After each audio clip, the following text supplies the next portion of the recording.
నువ్వు గడ్లతో ఇంకెక్కువ నొప్పి అవుతుంది. నువ్వు గడ్లకు ఏం లేదు. నువ్వు ముందే ఫస్ట్ ఎక్కువ ఫీల్ అయిపోతున్నావు బాబీ. ఏం కాదు అని చెప్పిన. కడ్లకు సరేనా? స్కూల్ కానా ఇవాళ? ఎందుకు పోలే? జ్వరం వచ్చిందని పోలేదా? ఏ క్లాస్ ఇప్పుడు? ఏ క్లాస్ చెప్పు.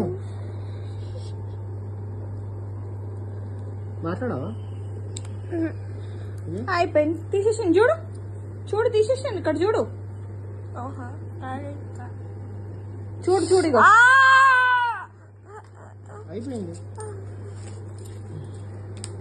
అట్లానే పట్టు చెయ్యి. అట్లానే పట్టు.